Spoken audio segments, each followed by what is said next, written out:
Love Serye TV. I Hate That I Love You, Mr. Billionaire. Tunghayan na po natin ay ika-6 na bahagi. Parang may drawing sa dibdib si Earl at binabaka sa iyon ni Vavi gamit ang daliri. They just made love that day. Katatapos lang ng kasal at nauna pa silang mag-honeymoon kaysa sa bagong mag-asawa. Sa katunayan, kagabi pa sila nag-honeymoon. Walang madamang pag-aalala si Mavi sa nangyari sa kanila. It was as if it truly was meant to happen.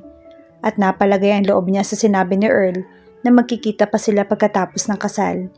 Hindi niya alam kung anong klaseng relasyon ang napasok. Ang ma-inlove sa isang tulad nito. Pero sa tingin niya, masyado pang maaga para mangulit tungkol doon. The fact was they were consenting adults. Hindi na iyon kailangan pang mag-usapan. Sa ngayon, masaya siya na para silang totoong mag-boyfriend habang magkasama sa kwarto. Nakaakbay lang si Earl sa kanya. Parang naaaliw sa ginagawa niya. Hanggang sa abutin nito ang kanyang kamay at bakasin ang kamay nito. Did you know you have soft hands? I know. Isn't it amazing? I work with kids all the time. You have no idea what I do with them, but my hands are still soft. I love the feel of them on me, honey.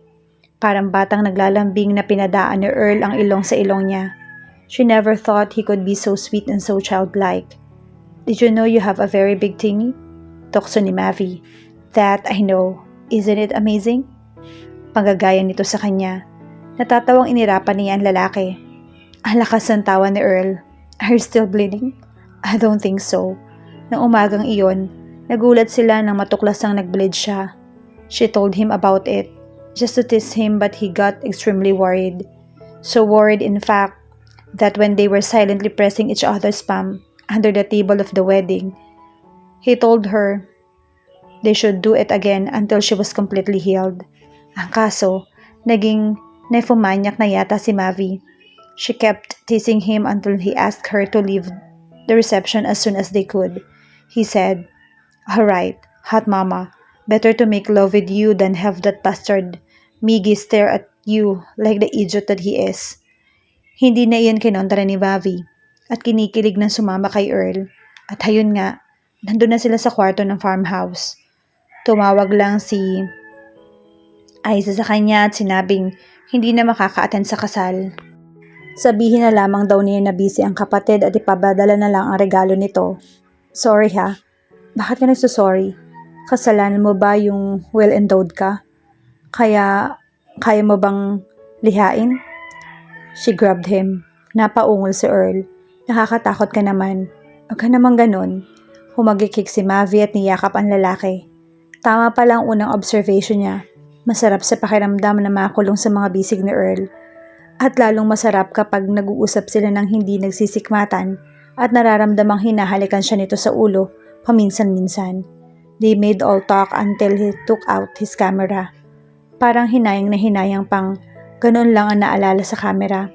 Panay ang kuha ni Earl sa kanya. He looked like a professional while clicking it. Panay lang ang posing at ngiti. Nawirduhan din siya ng maya-maya ay parang na siyang modelo na sinasabihan ni Earl kung ano ang dapat gawing pose. Shut up. Come back here. No. One more shot. Come on. Don't look at the camera. Look at the... Hinila na ni Mavi ang lalaki hanggang sa bumagsak ito sa kama. Kinubabawan siya ni Earl. Saka inagaw ang kamera nito at ito naman ang kinunan ng kinunan. Tawa ng tawa ang lalaki. You should get a digital cam. I love this baby. Sabi nito at parang ingat na kinukuha sa kanya ang kamera at pinatong sa bedside table. Inilagay ng lalaki ang magkabilang kamay sa likod ng ulo saka siya tinitigan. Tumaas baba ang kilay. Oh, he's poking me. Natawa si Earl. Ikaw kasi ayaw mo magpakuha. Ang sagwa kasi. Saan ka naman nakakita ng photographer na nakahubad? Tapos sasabihin mo pang huwag kitang tingnan. Paano ko gagawin yun? Luka-luka. Lumapat ang mga labi ni Earl sa ibabang labi niya at bahagyang kinagat-kagat. Ang sarap-sarap naman, Mavi. Mapapaakin ka na lang talaga. Akala mo ha, yun lang at ang lalaki naman ang kumubabaw sa kanya. Gaya ng sinasabi nito, pinapak nga siya. Wala naman siyang reklamo. Payag siyang papakin hanggang kailan gusto ni Earl. Miggy? Nabigla na lang si Mavi nang tabihan siya ng lalaki sa eroplano. Pauwi na sila ng araw na yon. Nauna sila sa ibang mga tiyahin na magtatagal pa sa asyenda. Tumayo saglit si Earl para magpunta sa banyo. I've been meaning to talk to you. Wala lang ako makitang tiyempo. Is there anything I can do for you? Sa tagal ng pinagsamahan nila noon, aaminin niyang pamilyar. Na pamilyar pa rin si Miggy sa kanya. Pero ibang-iba na ang sitwasyon ngayon.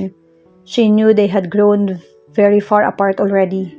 And the other night, as she and Earl were making love, she became 101% sure she was no longer into him. I know, it's a bad timing, but I was wondering if we can get together sometime? Catch up on lost times. Muntik nang matawa si Mavi. Una, inakala niya nagbibiro si Miggy. What the hell was he thinking, coming up to her like that? Ano naman ang inaasahan nito? Alam ni Miggy na may boyfriend na siya. She couldn't believe what she was hearing. Nonetheless, she smiled at him. She thought maybe he was leading a very lonely life. Sure, maybe in time. Non-committal na sabi niya. Ngumiti naman ito at tumango. I already have your number. I'm gonna phone you. Tumango na lamang si Mavi at inakalang aalis na si Miggy. Pero mukhang wala itong balak na gawin iyon. He started telling her things she was not interested to know. Alam mo, nitong huli, palagi kitang naiisip. Ilang ulit ko nga plinanong puntahan ka. Kaso parang nadyajahe ako. We were good together. Weren't we, Mavi? Yeah, sagot niya dahil totoo naman. They were so good together. She wasn't able to believe it when he said he fell out of love. Are you happy with your boyfriend? Nagtatanong-tanong ako.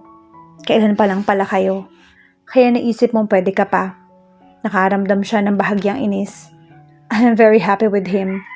Gaano na ba kayo katagal? 2 months. Yun ang sinabi ni Mavi sa mga tiyahin. Ilang taon tayo nun? 6 years? 6 wonderful years. Sabay silang napalingon sa likuran ng tumikhim si Earl. Tumayo na si Miggy at tinanguan ng lalaki. Saka bumalik na sa pwesto nito. Pagkaupo ni Earl ay sinita siya. Bakit nakikipag-usap ka pa doon? Selos ka naman. Pumalatak ito. I heard what he was saying. Nagre-reminis pa ang loko-loko. Ikaw naman, hindi mo pa pinaalis. Saglit lang ako nawala. Marahas pa itong napailing-iling. Sus, hindi bagay sa iyong magdrama. I just don't want you talking to him. Then I won't. Good. By the way, kinuha ni Earl mula sa bulsa ang kanyang tseke. I'm not accepting this, okay? Nakagat ni Mavi ang ibabang labi. Tuwang-tuwa. Hindi na siya nagreklamo at tinago na lang ang tseke. Inakbayan siya ng lalaki at kinintalan ng halik sa ulo. Hanggang sa maihatid sa taxi pa uwi ay ngiti-ngiti pa rin siya. All you have to do is to wait. I'm going to tell you every last sordid detail after I get myself together. Alright? I'm begging you. Please stop asking me questions. Alright. Good. Yun lang at nawala na sa kabilang linya pa si Aiza. Napailing-iling na lamang si Mavi sa sinabi ng kapatid. Hindi natuloy ang planong pangungulit nito. Mukhang seryoso si Aiza sa sinasabi. At gusto niyang ito mismo ang magkwento ng lahat-lahat. Ayaw niyang gumawa ng sariling research. She knew Aiza could take care of herself, so she wasn't not that worried. Besides, it was hard to stay focused on her stepsister when she was so into Earl. 2 araw na niyang hindi nakikita si Earl, pero nagte-text na pupuntang school ng araw na yun at susunduin siya. Inayos na niyang schedule ng mga teacher na magsa-summer class. Nang itawag ng gwardiya na may naghahanap daw sa kanya sa labas, ay sinabi niyang papasukin na. She tossed her hair and unbuttoned her blouse up to the top of her breast. Saka siya pumesto sa mesa, nagdekwatro pormang nansiseduce. Mavi was smiling wildly, anticipating Earl. Kaya naman nang bumukas ang pinto at si Miggy ang pumasok ay hindi niya agad nagawang makakibo. Ngumiti ang lalaki sa kanya, may bitbit na bouquet ng mga bulaklak. Well, hello sexy. Tumikim siya at bahagyang nailang. Naalala niyang ganoon ang tono ni Miggy noon kapag nagpaparamdam sa kanya. Inabot niya ang bulaklak. Thanks. Hindi ka na sana nag-abala. What are you doing here? Maupo ka. Nangangumusta lang. I hope you don't mind. Napangiti na rin si Miggy. Halatang inakalang pumosisyon siya na ganoon para dito. Lumapit ang lalaki sa kanya at itinaas ang mukha niya. I missed you. Iniiwas ni Mavi ang mukha pero inabot ni Miggy ang kanyang kamay. Akmang babawiin na niya iyon nang mapalingon sa pinto. Nakatayo roon si Earl. Madilim ang mukha. Kulang na lang ay itulak niya si Miggy. Lumapit siya agad kay Earl. Earl, I missed you. Kumapit agad siya sa braso ng lalaki. What are you doing here? Maanghang tanong na nito kay Miggy. Just visiting an old friend, pare. I'm going now. Tumango si Miggy ng bahagya sa kanya at umalis na. Nagpakawala siya ng hininga. Parang nainis naman si Earl. Inalis ang pagkakahapit niya sa braso nito. Saka parang iritadong sinara ang botones ng kanyang blouse. Ganyan ka ba tumanggap ng bisita dito? If so, then it's no wonder you have many students. Shut up. I was waiting for you. Mukhang hindi kumbinsido ang lalaki. Kahit na inis sa narinig, naiintindihan niya nagsiselos naman ito kay Miggy. Naaaliw na siya sa pagsiselos ni Earl. Noon, kahit kailan na hindi nagselos si Miggy. Nakakatuwa rin pala kapag nagsiselos ang boyfriend. Nakaka-flatter. Hinalikan niya si Earl sa pisngi. Walang epekto. Hinalikan niya sa noo. Wala pa ring epekto. Tinangka niyang halikan sa mga labi pero umiwas ang lalaki. Oo, na ha, sabi ni Mavi sabay ingos. I told you, I don't want you talking to him. He came here and announced. Hindi pa rin umimik si Earl, pero nung subukang halikan uli ang mga labi ay bumigay na. He kissed her back passionately. Pareho silang hinihingal na maghiwalay. That's cause you've been a very bad girl. Pinindot ni Earl ang tungki ng ilong niya. Mavi naman, huwag ka nang uulit ha. Ang lakas ng tawa niya. Sa gwapo ni Earl at sa init ng pinagsaluhan nila, nagsiselos pa rin ito kay Miggy. Seloso, sabi niya saka umingos. Hindi nagbibilin lang. Ngumiti na si Earl at tinampot ang bulaklak. Itatago mo ba to? Kunot noong tanong nito. Umiling siya. Dapat lang, ang lalaki ang nagbibitbit ng mga bulaklak at nang mapadaan sila sa guard ay iniwan iyon at ibiniling ibigay sa asawa nito. Oh, he was so cute. Ang tamis-tamis ng ngiti ni Mavi nang bumalik sa kwarto. There was a big man on her bed and he looked like he belonged there. Tulog na tulog si Earl, mukhang pagod na pagod. Galing daw ito sa ama na nakatira sa may Santa Lucia, isang bayan na ilang oras lang ang layo sa Maynila. He was still a stranger to her, yet somehow, she felt they had known each other for forever. Naisip niyang pagising ng lalaki bukas, magtatanong siya tungkol sa pamilya nito para patas. Hindi naman siya mag-uungkat. Sa opinyon niya, wala pa siyang karapatang gawin yon. Gaya na naiisip noon, hindi pa opisyal ang relasyon nila, wala pang pangalan. Malaki ang hinala ni Mavi na hindi yun magiging casual na bagay lang. Kung sakaling mang ganoon, bakit pinagbabawalan na siyang kausapin si Miggy? It meant something, pero masyado pang maaga para pag-usapan iyon. She didn't want to alarm him. She didn't want him to think she was so old-fashioned, considering the job he had. She thought he was a very modern man, and she was ready to be a very modern woman. When it came to dating and relationships, habang natutulog si Earl, nagpasya siyang mag-check muna ng email. Pagkatapos nagpunta siya sa website ng The Magazine. May message board doon at paminsan-minsan ay tinitingnan niya para malaman ang opinyon ng readers nila. Isang board doon na nakaagaw ng pansin ni Mavi. Marami nagre-request ng issue na may picture daw ni Hot. Naalala niya ang issue na mayroong interview sa nasabing photographer. Halos wala na siyang makapa sa isip. Pero maya-maya ay naalalang iniskan lang niya yung particular na issue ng The Magazine. Shiz, I really should do a lot more for The Magazine. Sambit niyang dismayado sa sarili.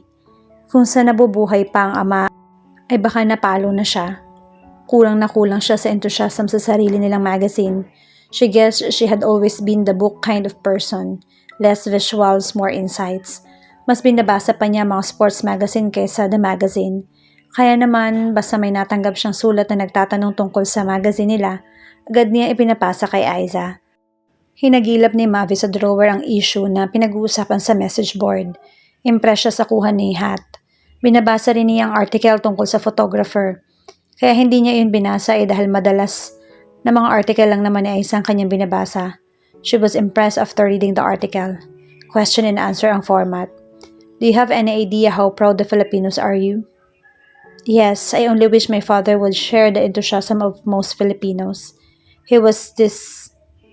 he has this theory, you see, that I'm the ID photo kind of photographer. Naaaliw si Mavi sa pagbabasa at na-curious sa itsura ng photographer. Binuklat-buklat niya ang magazine pero walang picture ni Hot roon. Pero sangkaterba ang larawan na kinukuhanan nito. May nakasulat na URL ng website ng photographer na agad niyang pinuntahan. Nalaglag ang mga panga niya na makita ang picture ni Hot.